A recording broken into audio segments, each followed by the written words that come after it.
نحمده ونصلي ونسلم على رسوله الكريم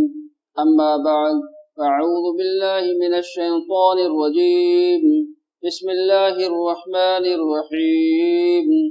وإذ أخذنا ميثاقكم ورفعنا فوقكم الطور خذوا ما آتيناكم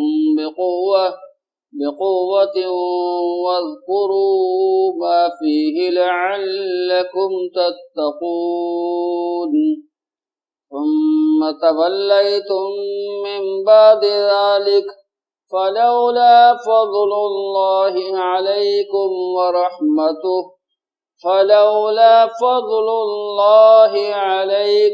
ورحمته لكنتم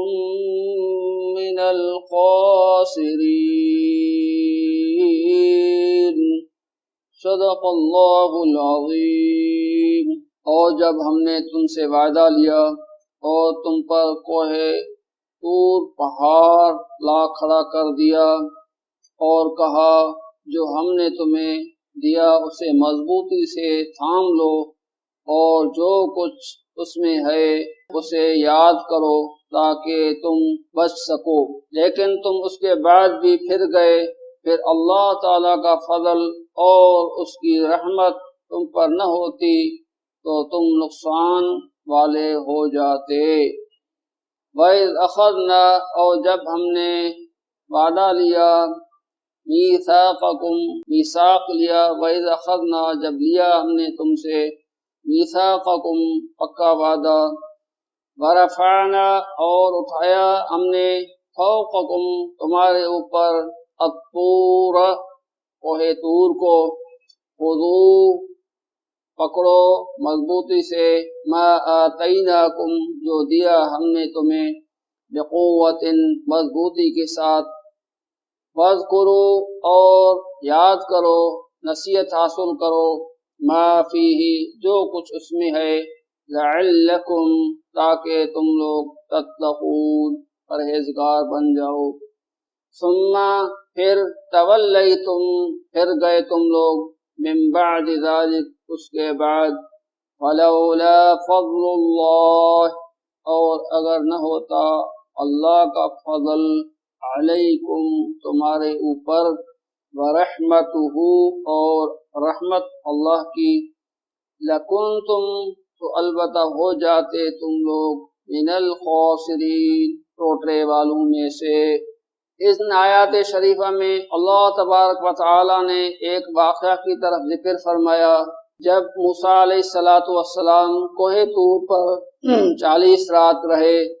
اور کوہ طور سے اللہ تبارک و تعالی کا ان کو کتاب توریت ملا اور وہ لے کر قوم میں آئے، تو قوم والوں نے جب اس سے ماننے سے انکار کیا یا اس کے احکامات کو سن کر دیکھ کر اس میں ہو گئے کہ ہم کیسے عمل کر سکیں گے، تو قوم والوں نے ایک وفد موسیٰ علیہ السلام کے ساتھ بھیجا، جس کا پچھلی آیتوں میں ذکر ہوا ہے کہ ہم اللہ کو اپنی آنکھوں سے دیکھیں یا اللہ پاک ہمیں خود اس بات کا حکم فرمائے۔ چنانچہ یہ سارا واقعہ ہوا، پچھلی آیتوں میں گزر چکا ہے۔ تو جب وہ واپس آئے، لوگ مر گئے پھر زندہ ہوئے، پھر جب واپس آئے تو انہوں نے اپنی قوم سے کارگزاری سنائی کہ ہم اس طرح گئے اور یہ سب کچھ صحیح ہے، لیکن ایک بات اپنی طرف سے اس میں شامل کر دی، وہ یہ تھی کہ اللہ نے ہمیں یہ کہا ہے کہ جو حکم تم کو مشکل لگے، تم نہیں مان سکتے ہو، تو اس میں تمہارے لیے رعایت ہے، گنجائش ہے۔ تو جب یہ لوگ آئے تو جو حکم توریت میں وہ نہیں مان سکتے تھے یا ان کو مشکل لگتا تھا تو وہ اس حکم سے منہ موڑ لیتے اور نہیں مانتے۔ تو یہ تو شریعت نہیں ہوئی کہ بعض احکام مان لو اور بعض نہیں مانو، یہ تو شریعت کا حکم نہیں ہے، شریعت تو پوری ہوتی ہے۔ تو اللہ تبارک و تعالیٰ نے ان بنی اسرائیل والوں کے اوپر کوہ طور کو اوپر لا کر کھڑا کر دیا کہ توریت کو مانتے ہو، پورے احکامات کو، ایک یہ کہ کوہ طور ان کے اوپر لا کھڑا کیا، ورفعنا فوقکم الطور، ورفعنا اٹھایا ہم نے تمہارے اوپر، اور ایک سورت اعراف میں ہے وَإِذْ نَتَقْنَا الْجَبَلَ فَوْقَهُمْ۔